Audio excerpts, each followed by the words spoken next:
Let's read. Sally felt very sick. Her fever was very high. Her mother took her to a doctor. You'll have to be injected to get well, the doctor said. You won't be hurt at all. Come on, Sally, be a good girl, Mother said. Sally smiled at the doctor. Then she looked away as the doctor injected her. See, did it hurt? Asked the doctor.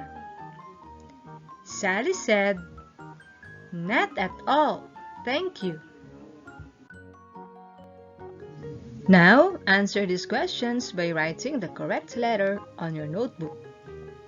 Are you ready? Let's begin. Question number 1. Who was sick? Letter A, Sally. Letter B, Mother. Letter C, Doctor. Write your answer now. Number 2. Who took her to the doctor? Letter A, Father. Letter B, Mother. Letter C, Nurse. Write your answer now. Number 3. Who injected Sally?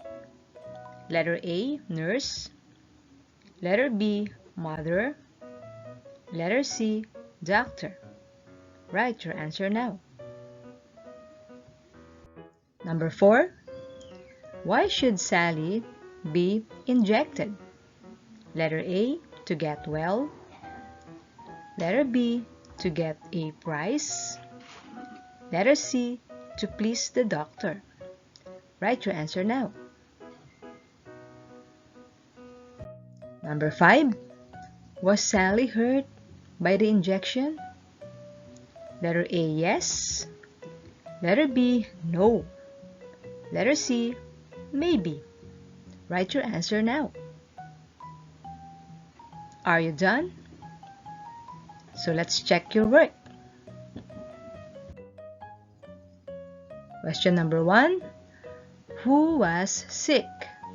The answer is letter A. Sally was sick. Number 2. Who took her to the doctor? The answer is letter B. Mother took her to the doctor. Number 3. Who injected Sally? The answer is letter C.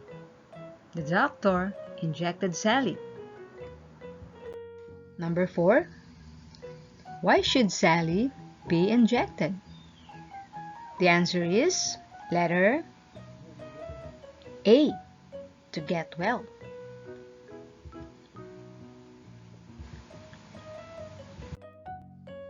Number 5. Was Sally hurt by the injection? The answer is letter B. Sally was not hurt by the injection. Did you get the correct answers? Good job!